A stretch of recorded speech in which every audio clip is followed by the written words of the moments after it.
Good afternoon, everyone. Welcome. We're going to start before Harvard time because we have such a great crowd. We're not going to wait till 4:40. I love this. My name is Carrie James with Thomas Mitchell. I co-convene the Civic and Moral Education Initiative here at the Harvard Graduate School of Education.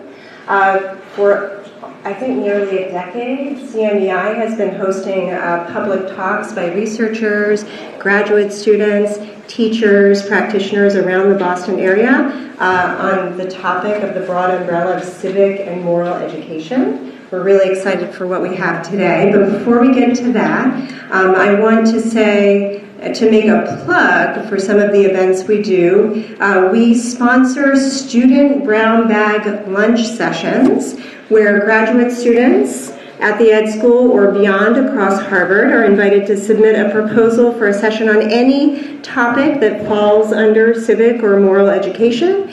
They can present on past or current research, workshop a class project, or facilitate a discussion around a timely topic of interest. You can reach out to me or Thomas Mitchell if you have an idea for running a session. Future events in 2020, we have one event. It's not yet officially on the calendar. It will be sometime in April, where colleagues of mine from the Arts as Civic Commons Project will do an interactive session around some protocols we are developing for classroom teachers on using works of art to foster conversations about civics, so a little bit relevant to our topic today. At the back of the room, on the right, the right from my perspective, there are snacks and drinks. Please help yourself whenever you'd like. On the left, there's a table, and Thomas is holding up a sign-in sheet. We really like to track the numbers of participants in our events, so if you don't mind, at some point during the session today, or after the session today, if you could sign in to let us know that you're here, that would be fabulous. Thank you. So turning to today's session, it has importance no matter where you live and how you might work with young people, but it has particular relevance for Massachusetts public school educators. In November 2018, Massachusetts enacted new legislation that requires all students to complete 2 student-led action projects, one in 8th grade and one during high school. This new state mandate is exciting on many levels, but it also raises puzzles and questions about the how of delivering on its great promise. This afternoon, we'll hear an on-the-ground perspective from teachers and students actually doing this work and researchers developing curricula to support it. The session has been designed to hear from a number of voices, but also to invite your engagement and your questions, to reserve as much time as possible for what they have to share. I'm not going to do an introduction of every panelist, but I'm going to invite people to introduce themselves as they come up to the podium. But we have folks today from Cambridge Public Schools, Attleboro High School, and researchers from the Democratic Knowledge Project. And it's really important, super exciting that we have students here today to share their voices on this important work. So everyone give a big round of applause for everybody who's here today.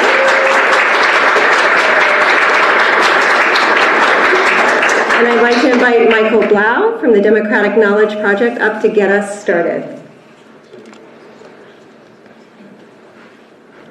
All right. I'm going to keep my part really brief so that we can get to the stars of the show, which are our 2 teachers, Tom and Brian, and their respective students. Carrie did this a little bit, but I thought I'd just give a little bit of an overview of the history of why student-led civics projects are really salient to Massachusetts right now, and what they are, and what the state says that they are, and then the teachers and students can get into a little bit about what that looks like on the ground itself.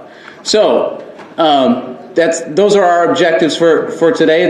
That just gives you a little bit of a scope of how we're going to go about things. We'll get to the students. And at the end, I should mention, too, we'd like to be able to spend some time in getting some question and answers from students and teachers, so we'll divide you up. And if you're interested particularly in research and research components and those questions, we are happy to talk with you. We've got some folks from the Democratic Knowledge Project on hand, and from Project Zero, who we very happily partner with here at the Ed School. Why is this a timely discussion? It is a really fascinating time to be working in civic education, especially in Massachusetts, because of the energy that's going into this field right now.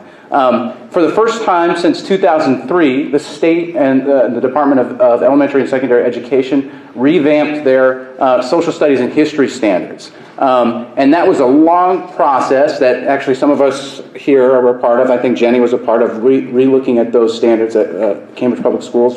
And Desi did a multi-year project in revamping those frameworks so that they are more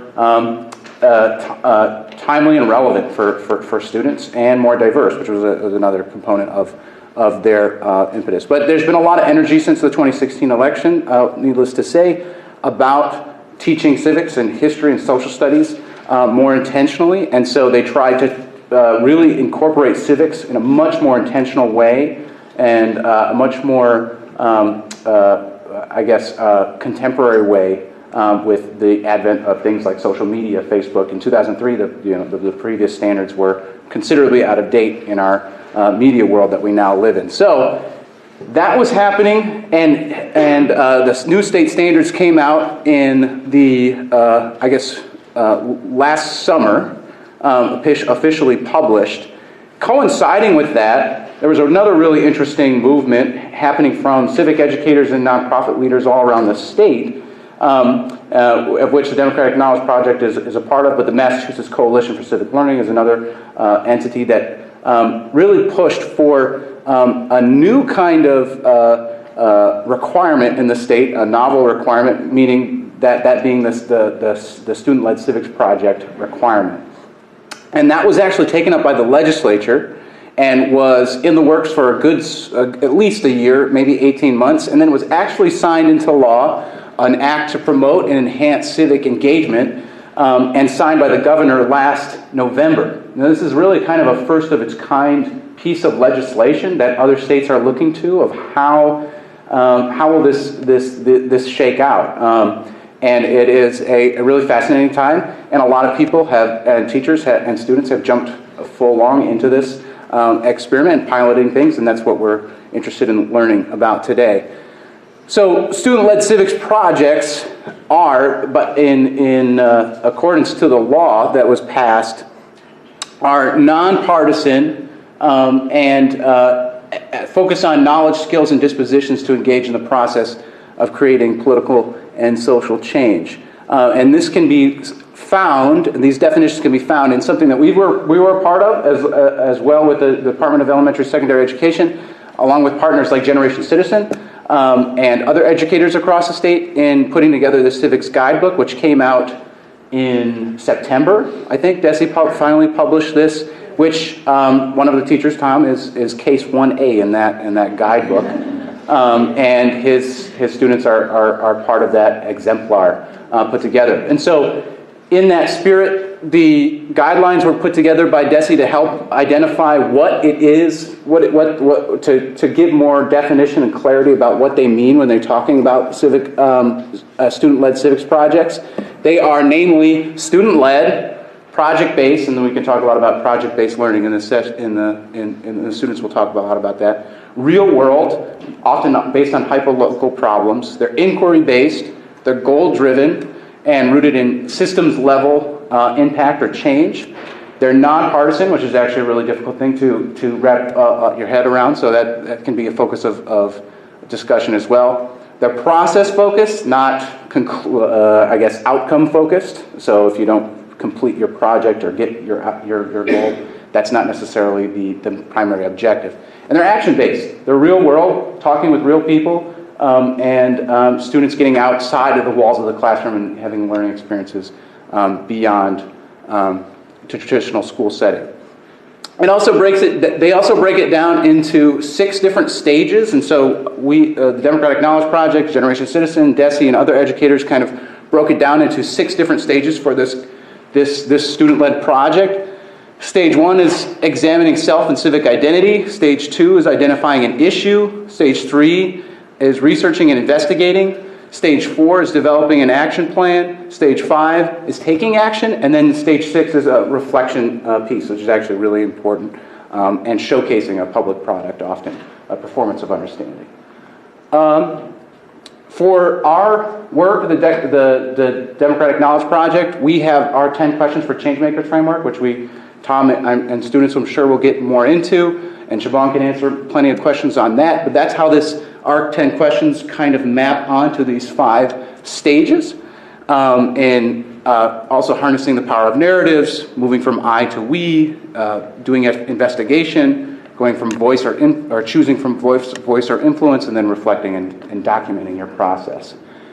So that's a little bit about the DKP piece, and Brian and Attleboro will talk a little bit about Generation Citizen and their model, which is similar as well. So this is a brief chart on our voice to influence model. And this is, for the Democratic Knowledge side of things, we've put together a year-long curriculum called Educating for Democracy for 8th grade. As part of the new frameworks that were rolled out, it required a full year course in civics in the 8th grade, as Carrie mentioned, with the students, with the legislation mandating a student-led project before they finish 8th grade. A lot of these student-led projects are going right into 8th grade, and then there's people have about the 4-year wiggle room in high school to complete one of those as well. So for our purposes, we baked in Unit 6. Our final unit is based on the 10 questions, and it's based on the Student-Led Civics Action Project as kind of a capstone. And that's what Tom and his students piloted last year. So without any further ado, I will hand it over to Tom.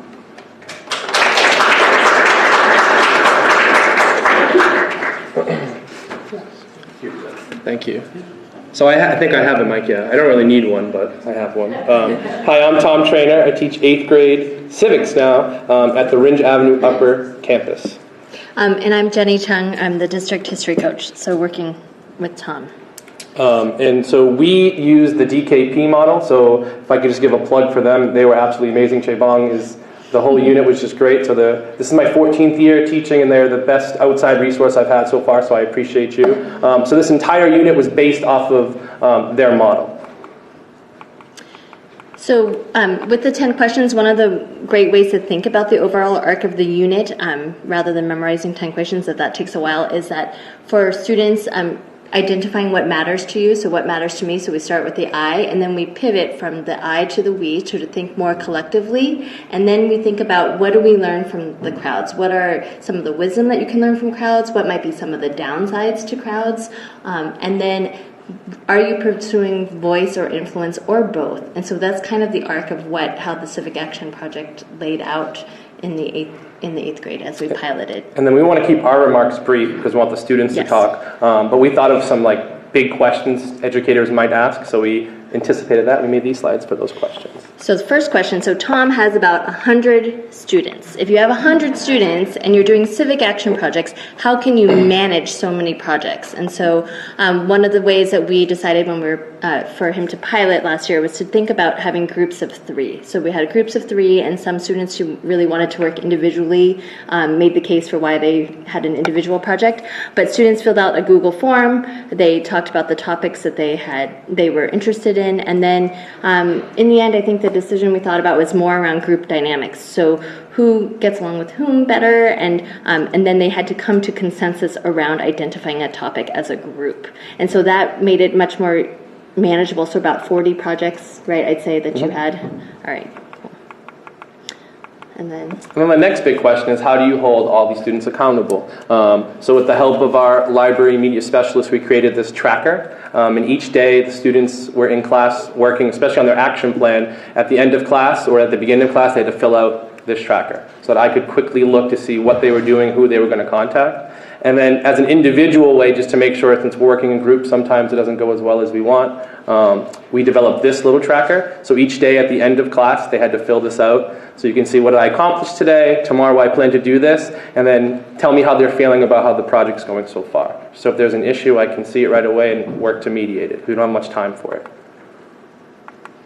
So then the next part of the question was like, what does the success look like? What if a student doesn't succeed? How do you prepare them for that? So the goal of the project is to not necessarily have all students create some dramatic policy change in a 6-week unit.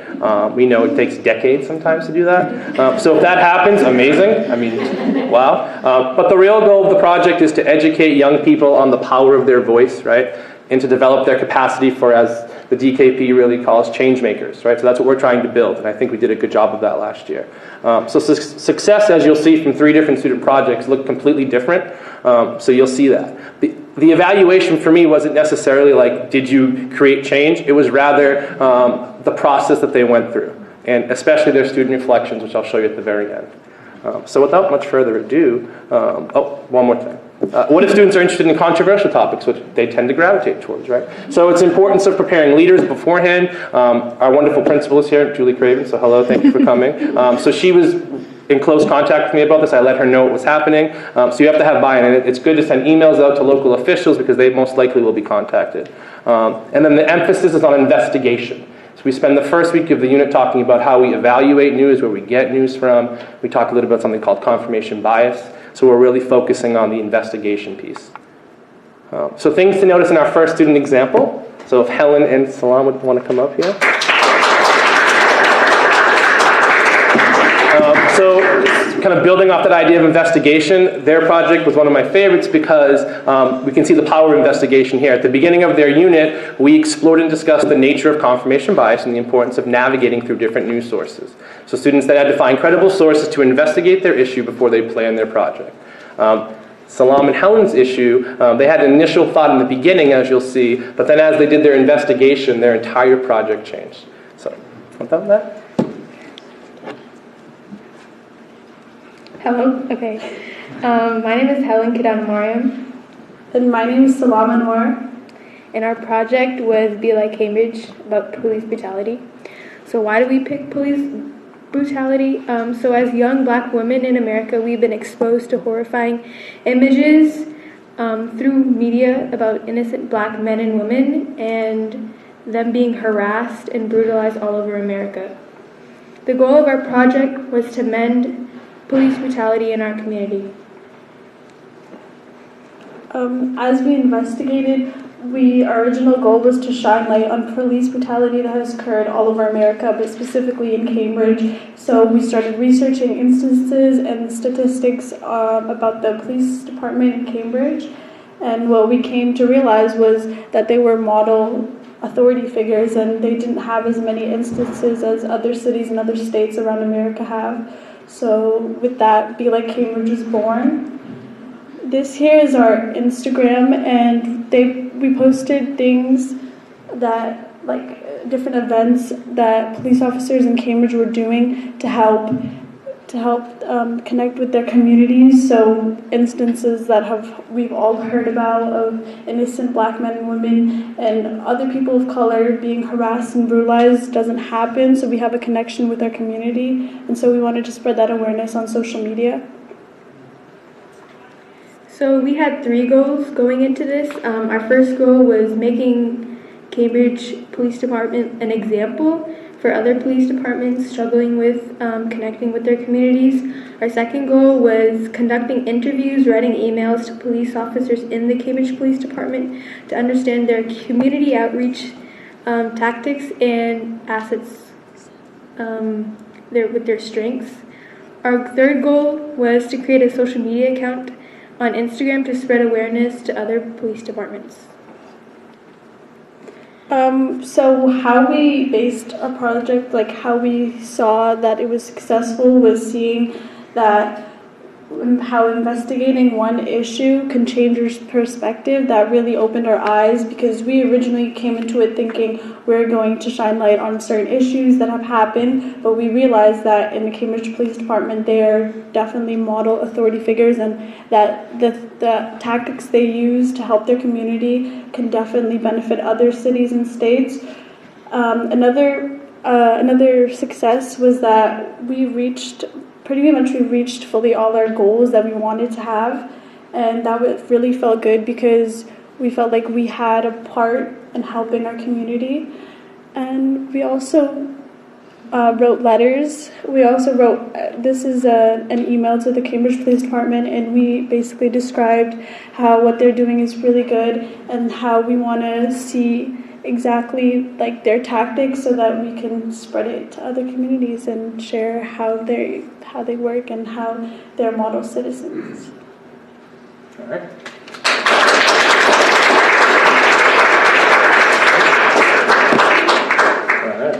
So, and now you're going to see our second one is a little bit different. So this one was focusing on an addition to our mental health curriculum. So some things to notice in this one.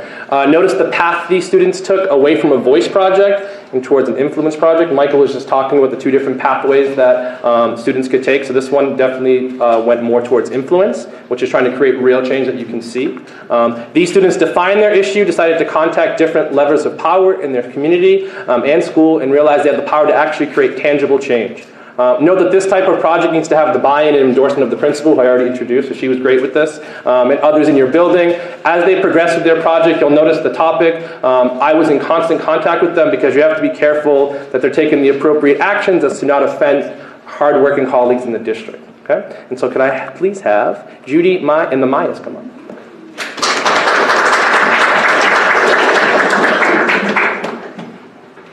Why don't you introduce yourselves? I'm Maya. I'm Maya. And I'm Judah.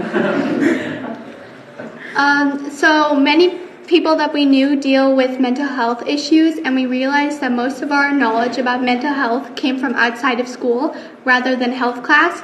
We felt that it is extremely important for everyone to get a chance to understand mental health. All right. So we decided together with some from crowd through conducting an anonymous survey of our peers and classmates.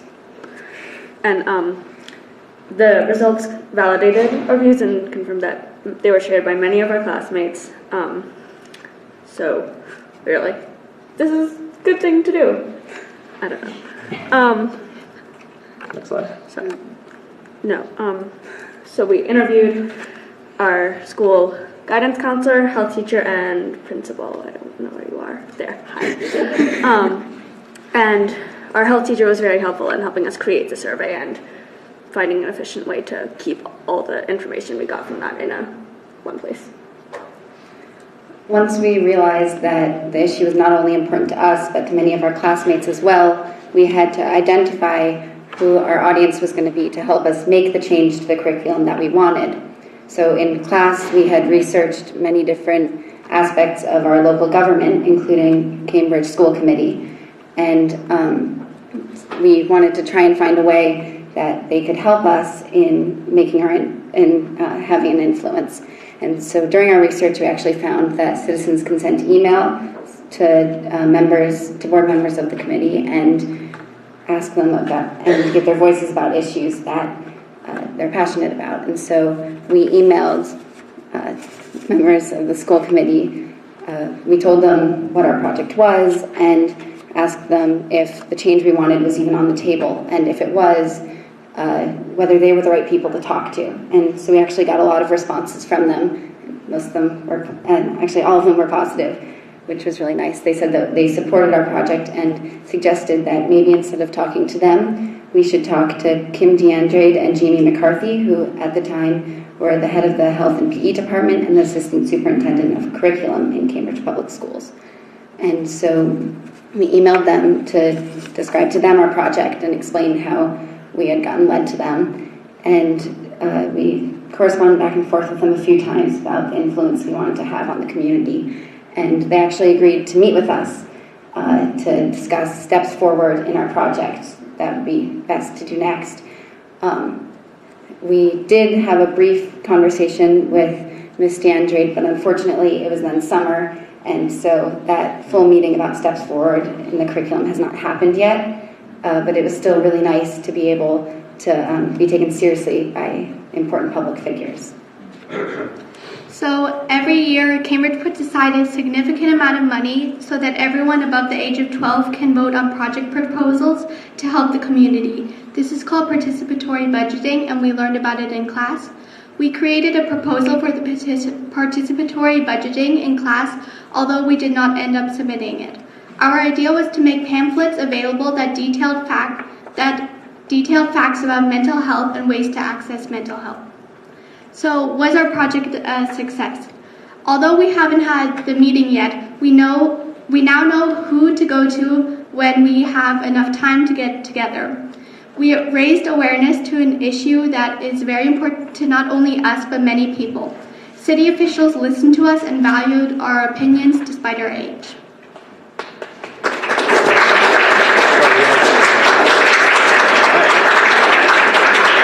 And then for our final student example, this one was about gender equality. So I want you just to notice as you're listening to this presentation how this project reflects our emphasis on DKP's 10 questions for young change makers. The project specifically connects to question 5, how do I make it easy and engaging for others to join in, and question 6, how do we get wisdom from crowds? So one of Helen's reflections, who you'll meet in just a second, on success kind of shows how this project can work. She heard from an elementary school student, saw her poster, and spoke to her mother about the issue. So this group's goal was to raise awareness on their issue and make it engaging for others to join in. So a young person in the building saw her poster and decided to have a conversation, so she entered this issue. So mission accomplished in a small instance of the elementary school student. Without much further ado, can we have Helen come up, please?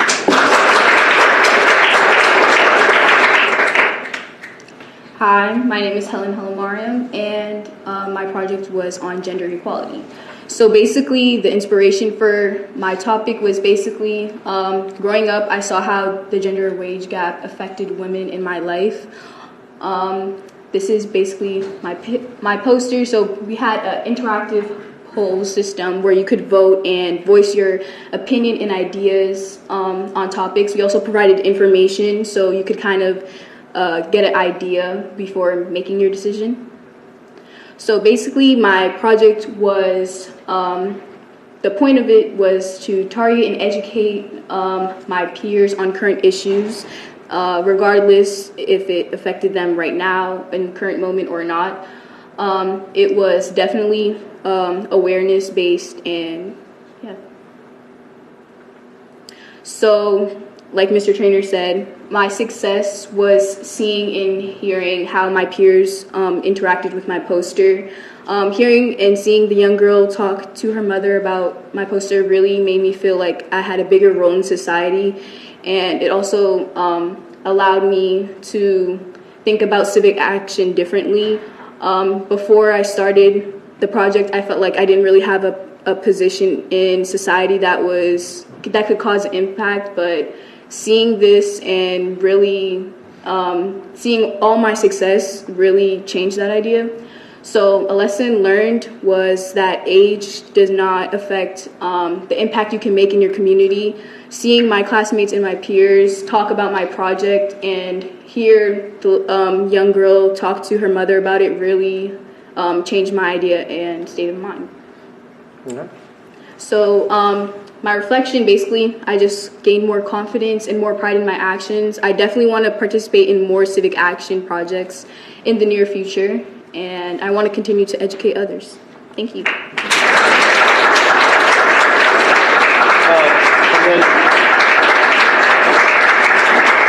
And then my last piece, I won't read through them all, but so when I talk about how I had great success, these are the reflections I got. These are some excerpts from, I think, 6 different students. The one in green is from Helen, who just presented. So I'll just read this one quickly because I really like this perspective. So I learned from other classmates' projects that even a teenager can make a change as long as they have method and motivation. Many people in my class had a shot at making significant changes here in Cambridge. This told me that anyone can do anything if they put their mind to it. It also inspires me to continue this project over the summer. I feel like I have made a small change, but I have the ability to change even more, and therefore I should. I am already in touch with some members of the City Council and intend to do even more with their valuable help and support. So I think that's a good way to end it. I appreciate you. Thank you.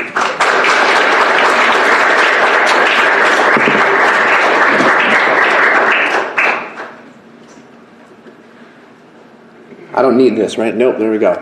Hi, everybody. I'm Brian Hodges. I teach students social studies at Attleboro High School. So I took a little bit of a different approach to the slides. I went more with the sparse route, you'll see. I wanted to take a minute, though, before diving into the class. I'll come back to this slide in a minute. So the class that I teach there is centered around the UN's Sustainable Development Goals. I see some heads nodding. It seems like they're not totally foreign to everybody in the room. But one thing I wanted to do just was share a few little things about why this is such an imperative, I think, for the state to take on. So I just want to say that I am stealing all of these from a DESE presentation that I went to. But when I saw these shocked me so much that I thought they'd be valuable to share here. So 2016 Millennial Poll analysis. 32% of millennials believe they have a legitimate voice in the political process. 32%. Only 1/3 of Americans can name all 3 branches of government. 1/3 couldn't name any. That's from 2016 as well. Yeah, right. Same actually when I saw these. 172 world democracies. We are 139th in voter participation.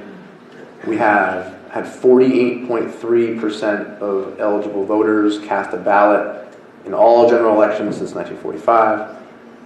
Only 20% of 18 to 29-year-olds voted in 2014 midterms, which is the lowest youth turnout vote ever recorded.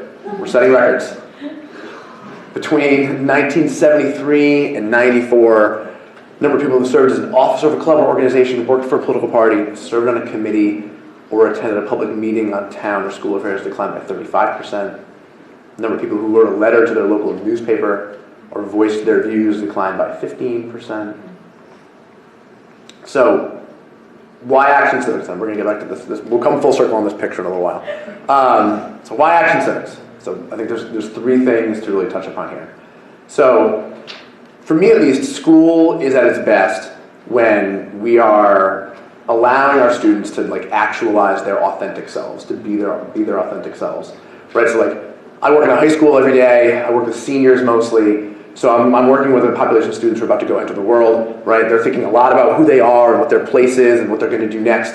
And so this idea of authenticity and that school needs to be a place to help them realize who they authentically are and give them a space to do that, I think Action Civics plays a huge role here. I don't think it's a coincidence that we just looked at all those shocking statistics, right, about participation rates, especially among young people, and that when we put them through a system for 13 years, that strips them of their agency and denies them of their ability to be their authentic selves. I for one am not surprised at all that we see such shockingly low numbers.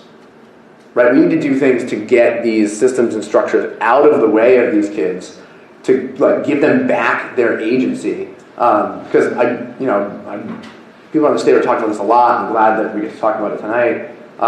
You hear people talking a lot about giving students agency, right? Or helping them be civic actors. They have agency. We just need to stop taking it away. They have an authentic self. We just need to let them be it.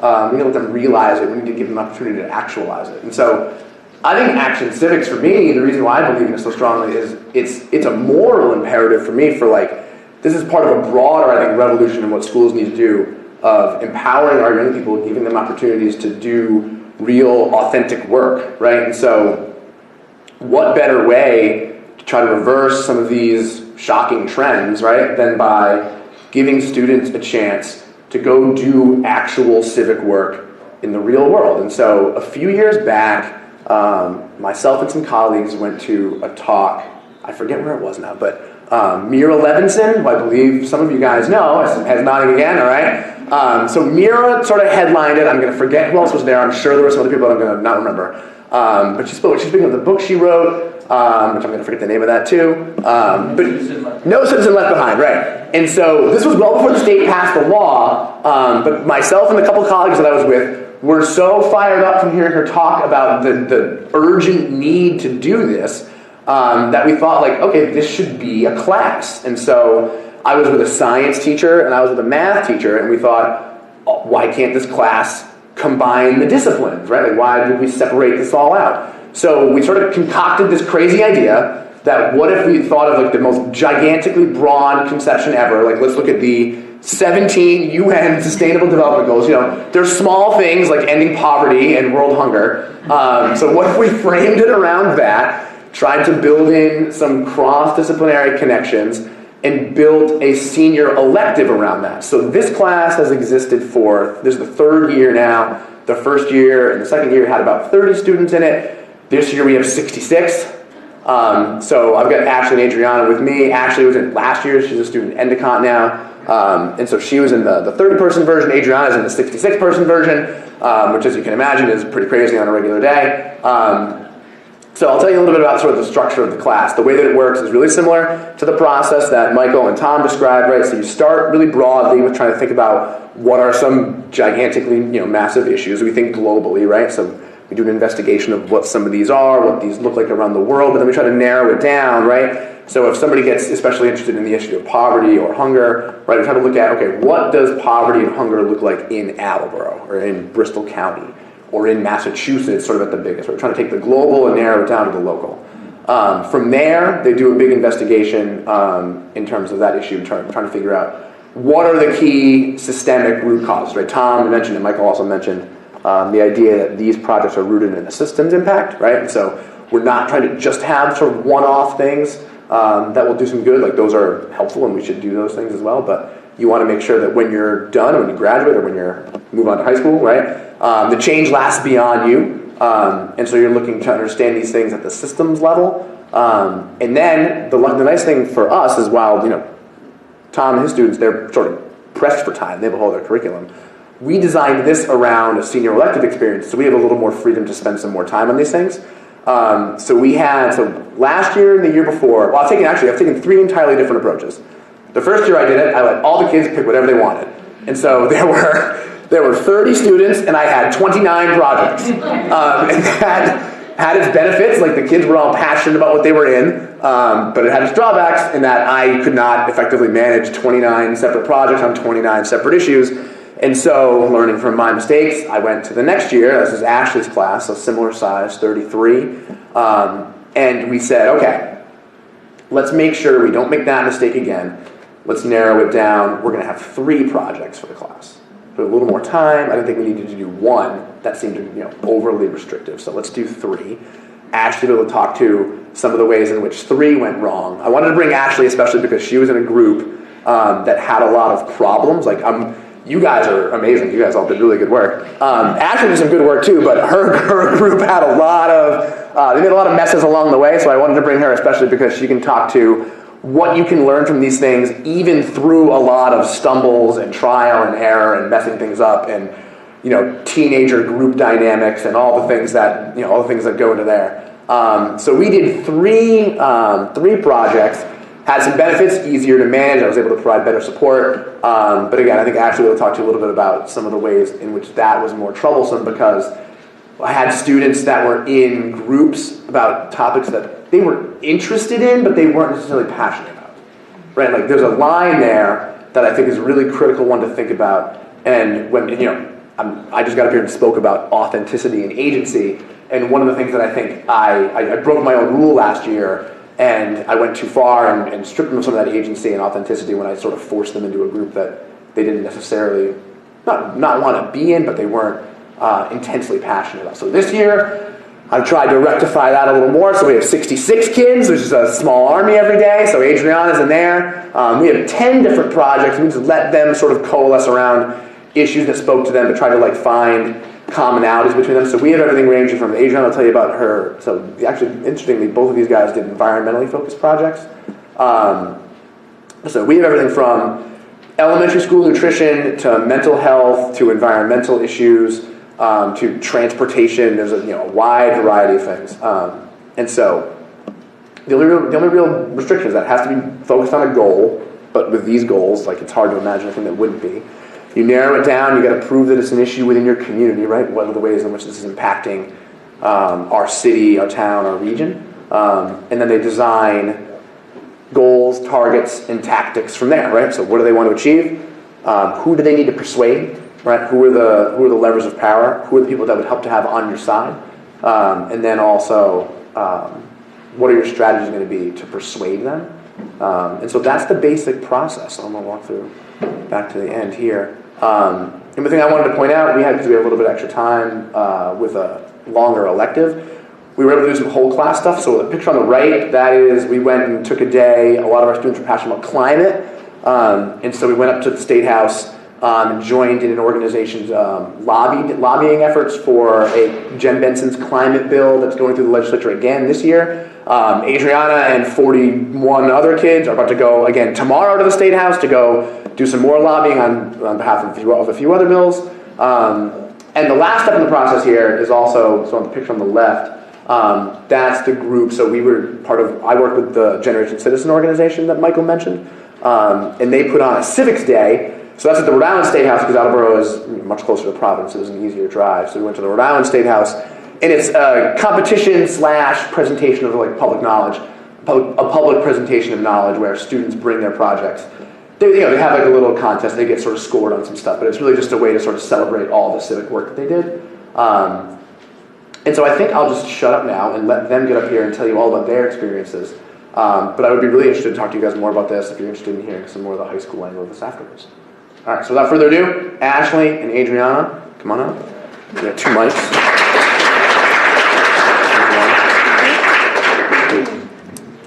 There's 2. Also on the side. This works, right? All right, cool. All right, so hi, like he said, I'm Ashley Lozier. I'm currently a freshman at Endicott College. So last year I'll be reflecting on when I was a senior in high school working on my civic engagement project. Hi, I'm Adriana Anderson. I'm currently a student at Attleboro High School. I'm a senior, and I'll be talking about my project on environmental sustainability. So I guess I'll begin with my project that I did last year. So like Mr. Hodges said, we broke into 3 giant groups. My group was, I believe we started out at, okay, so I guess I should make it a little more specific. So within our giant group, we broke into 3 subgroups. One group focused on plastics, another group focused on plastic silverware, I believe, and then my group was working on pollution in water. So overall, we really were kind of looking at pollution, and we want to try to find a way to reduce that. So as the first process in the stage went on, we had to connect with people and do the outreach. So we talked to different legislators, we talked to bigger organizations we actually tried to reach out to. I had one success with this woman named Janine. I want to say she was from Keep America Beautiful. Yeah. So I actually talked to her for a while. She couldn't really do much for us, but she was very interested in what we were doing with our class, so she was really awesome. And then we continued into actually planning out what we want to try to do to see what we could get accomplished in the time that we had. We made a giant poster and we wrote down what we think we could do, and we zoned in on 3 things we thought we could do. So as the trimesters went on, we started trying to work on the water and what we could do. But we kept coming to kind of stopping points, and a lot of times we would sit there, we'd be waiting on responses, or we would be waiting on one person who would be like kind of our outlook for what we thought we could do. So we were very frustrated for a really long time. And it was very aggravating because then it would cause issues if people would try to go on to the other projects within the groups, or they'd want to try to do something else, and it was really frustrating. So then one day, my psychology teacher, she recommended me to a group of students in Mansfield who were posting about this thing called Mansfield Tree Plenish. And it was just 2 students, seniors like we were at the time, and they were getting this whole big project. I believe it was, their motto was like 1 day, 200 trees, and something else.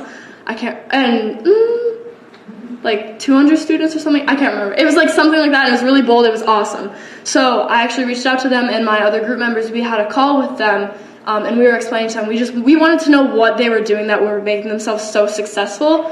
And so they were actually just saying, like, they were outreaching, and people were really responsive to them. They thought it was really great they were reaching out to them, and luckily they got more support than we did, which was unfortunate for us, but it was awesome for them. And by the end of the phone call, they were like, well, actually, one of our bigger goals is we want to stretch this out to all of Massachusetts at some point. So do you want to join in on this? And we were so excited. We were like, the 3 of us that were on the call at the time, we were like, we finally get to do something. It's the 3rd trimester at this point, I think. So we only had about 2 or 3 months left. but we were so excited we finally got to do something. So we started doing Attleboro Tree Plenish. We did it over 2 days. We had a goal of 25 trees. Because this was so quick for us, we didn't really know much about this. We didn't want to get so excited and then be like shot down. So then we began the outreach of the community and everything. We actually ended up planting 60 trees. All of our trees went, and actually the excess trees from Mansfield, they planted 330 trees. So they gave us all the rest of theirs. All of ours got planted as well. So it was very exciting for us. And then we also, at the same time, my mom works at a neighboring high school. So I got in contact with her principal at North Attleboro, and they are hopefully still going to continue and work towards North Attleboro Tree Plenish this year, just like Attleboro Tree Plenish should hopefully still be happening this year, and Mansfield Tree Plenish is still continuing. So we're hoping to have all three happen this year. I'm still trying to talk to the main person from Mansfield, Seth Yu, who really helped us with everything. So this picture where I was chuckling at, this is actually Mr. Hodges' son holding one of the trees. I can't remember if it was a maple or a birch, but this was basically one of the days that we just went around to all the people's houses who were so nice and let us contribute into planting trees. So it was really awesome to kind of, lucky for us, have more of an outlet. We should have, in the beginning, had more options and not been so zoned in, but thankfully it was really awesome for me. It was a good experience for me at the end. We got to do something, so it made some people happy. It was a good experience to see. Frustrating the day of, but it was an exciting opportunity for me. Say something quickly about what you learned from all the stops and the starts. So they had probably 4 or 5 good ideas that ended up just hitting just complete roadblocks and going nowhere for a lot of different reasons. That some of them were their own fault, some of them weren't. So tell them about what you learned from sort of going through that. I guess I'd just say that I've learned that I shouldn't be so small-minded and kind of like being so excited on just one thing. I should have been more open to other options. To keep your mind open, not just zone in on one thing. Have backups. Like, don't be afraid to have other things working at the same time as well. It kind of just, you want to be able to do something, you don't want to try to do something too big where you end up not doing anything at all. So I'd say like having different options helps you actually more than just having one main opportunity. Okay, so I'll be talking about my project. So I'm currently in the class.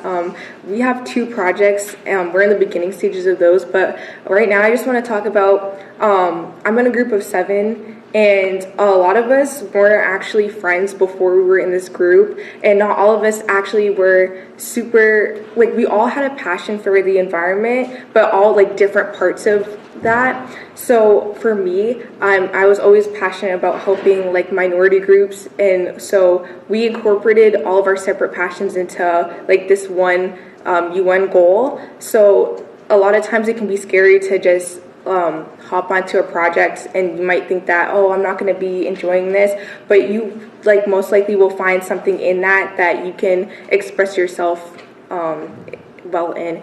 And so there's a group of me and 6 other people, and we didn't really click at first, but like as time went on, we did, and we started 2 projects. One, we want to make a community garden that prioritizes low-income families, which helps the environment, because obviously like the vegetables aren't being sent from a factory that produces fossil fuels, and then also helps with carbon emissions and traveling and all of that. And then also it's nice to give fresh produce to people who can't really afford that.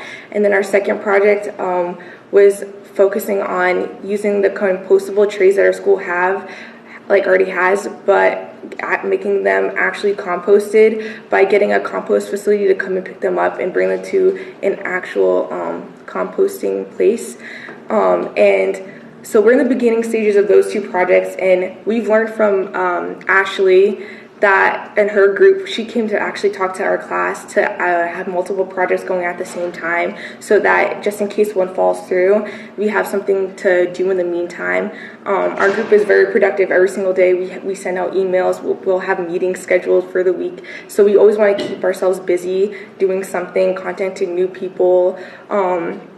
And so we've had multiple meetings. At first, we started off with meetings with just like some environmental activists. I don't know if any of you guys know Denali Kikuchi or Chris Hutchinson. They've worked hand in hand with Jane Goodall, and we've heard their experiences, and we've talked to them, and they helped us really get passionate about our goal. And then we've also talked with regarding our projects. We had talked with like the principal and the food director of our school and stuff like that to help us move forward with our composting project. And through our projects, it's just been really encouraging because these are higher up people, but they're listening to us, and there hasn't been a lot of no's so far. But we actually, for the project with the trays, we had an idea of trying to get reusable trays in our school, and it was just extremely expensive. So we had to go to a plan B and just get the trays that we have now composted. And even though there was a no with the first part of the project, it was still we didn't get discouraged. We still saw that we had more opportunities, and we were able to do our goals in other ways. So I just want to encourage you guys, for your students, to just not give up after a single no, because there's a lot of different there's a lot of different pathways that you can take. And yeah, I think that we're doing really well right now. Again, we're in the beginning stages, and we haven't been able to really do anything yet because we're still planning, but we've had multiple meetings. Representative Jim Hawkins, we've talked to him about our projects too, and everything is just really encouraging right now.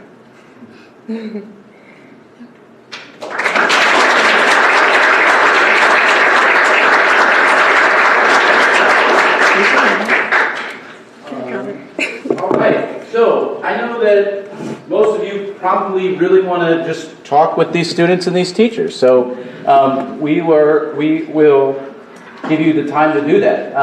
So I think what we'll probably do is we'll just keep you where you are. So Tom and your students at Cambridge, and these are the middle school, 8th grade students.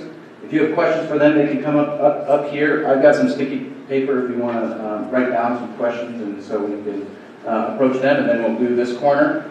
And then if you have, with this corner will be Attleboro and the high school, and if you have questions about the research side of things, or the DKP side of things, and you're interested in that route, we have Chabong Nam and David Kidd who are working on how we are thinking about assessing a program implementation in student-led civics and the other work that we're doing. You could meet us back there. So I think we probably have at least 25 minutes. We'd love for you to engage with these students and these teachers and listen to what they have to say. So, break up.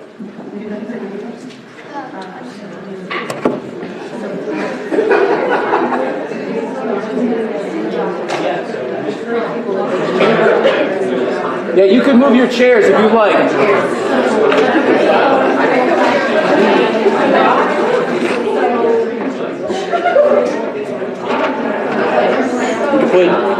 You guys can have a sticky right here, Brian. Sure.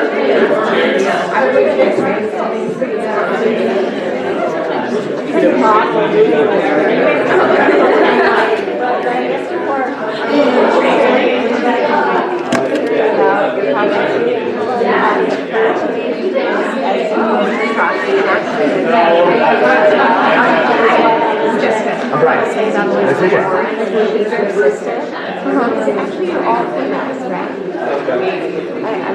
Oh yeah, yep, you're right. At first I thought you Mr. Hodges was like, no. But now I get it. I'm on the same page.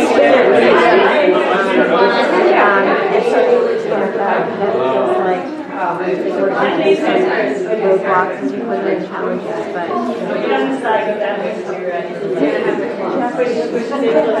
Well, I'm just I mean, so with teaching with Jody in December at a high school in Ohio, and we also did used to do it. So the high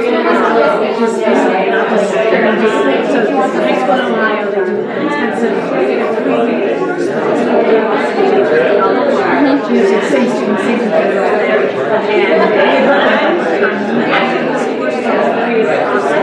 so it's really more about the creativity process. And students have to problem finding a solution to the community, and so once you get it,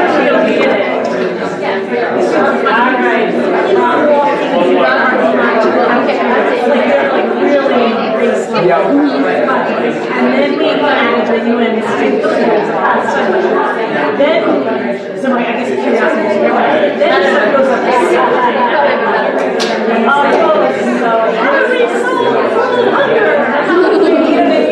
I was just talking about like that negotiating. How do you go from that to like it's not just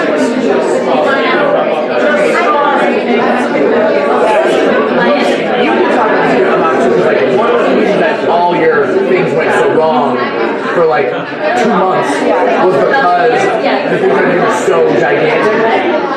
Yeah, so originally 2 months ago, we did like what was like an hourglass. We would start like and then zone this down to kind of like out zone and zone down to what was going on.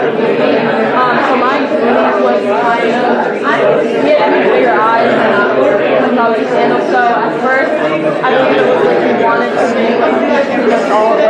One of the like we just had a ridiculously big goal. So we thought that was one of the like we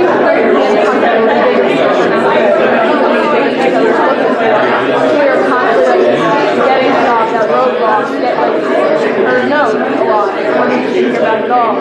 So then eventually like when I got hurt in that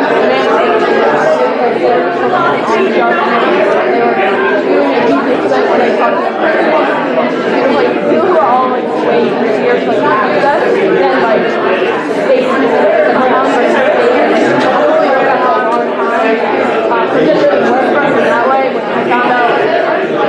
I don't want to say because I was able to read something, but later than we should have figured out. I think it's because we were all also really excited. So we didn't really think it was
job with them of trying to help them start. I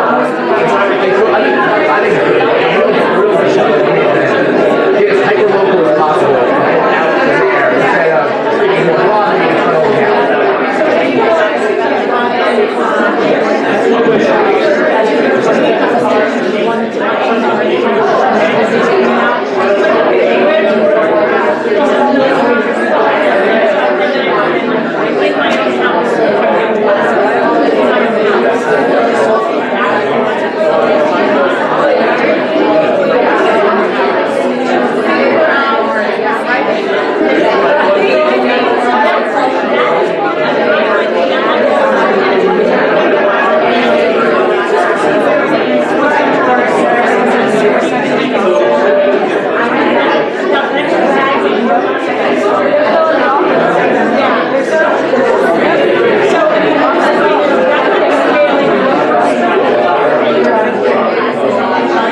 Yeah, I guess I can talk about it right now. So what I did in my project was when we did it last year, we made it a national on-site sponsored event.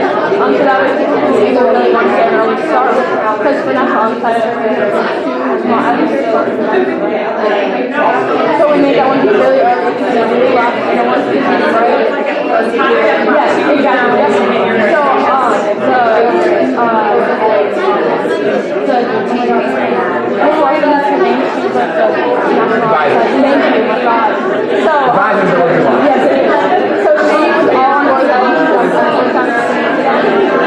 so we had that all set, so we didn't want to fully give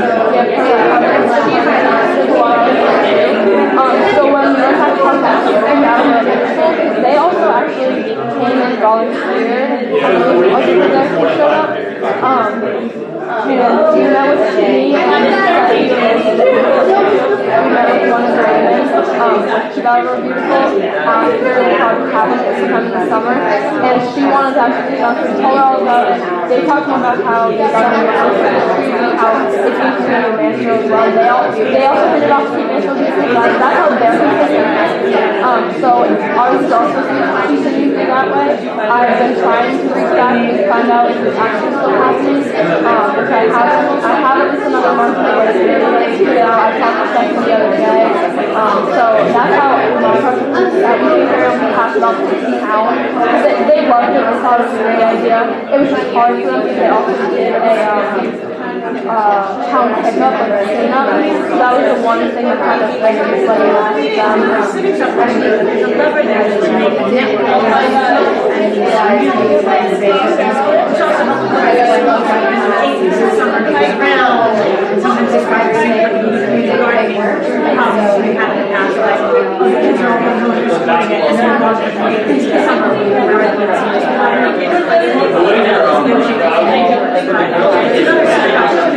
to build networks, right? Yeah, one of the cool things, this isn't only you, like, I've had more than a handful of students get their project going after they graduate.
Every day.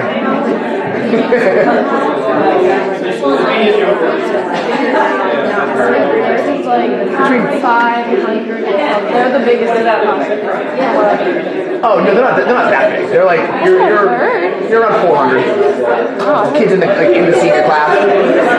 So it's like a seventh of the class, give or take.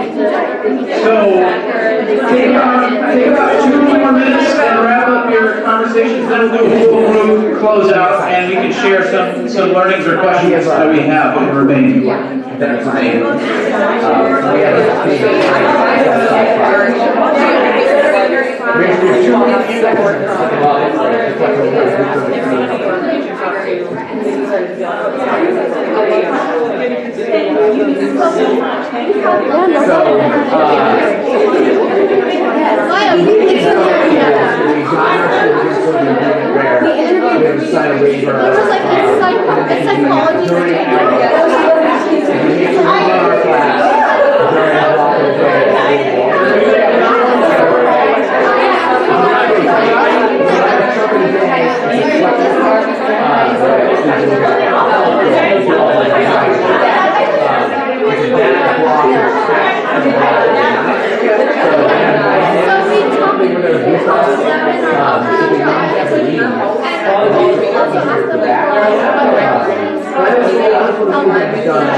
Right downtown, so right distance to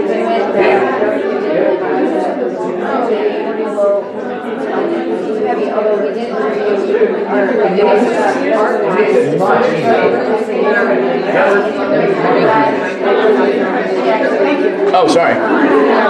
No, that's fine. If you could just wrap up, we can have the room after, but if you can share, we're going to take a second to share some learnings that you are walking away with, takeaways that you're walking away with, also questions or wonderings.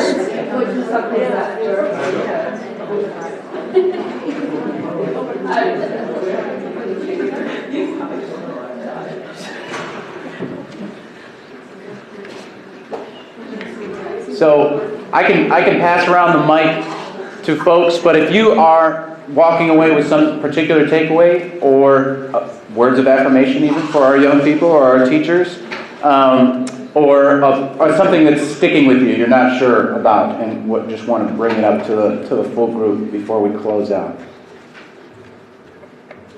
Yeah. Hi there, my name is Sabrina. I'm here with my colleague Jacqueline. We both work for the City of Boston, and we are trying to support the effort to really make sure that young people feel like the City of Boston supports them as they're doing Action Civics projects. So it was really helpful to hear both how folks in Attleboro at the high school level and our neighbors in Cambridge are working on that. And I think even just talking to Maya and Judy about the things that they've learned in terms of going through this process was really interesting and helpful for us as we're trying to provide support to different schools that have either done civics projects or have not at all and are asking themselves these really puzzling questions of what do we do? And for us on the side of the city, we're not really set up to support young people as they come to us or even try to navigate this, and so we're trying to, through our department, really think critically about what those tools and supports could be. So thank you all so much. Thank you.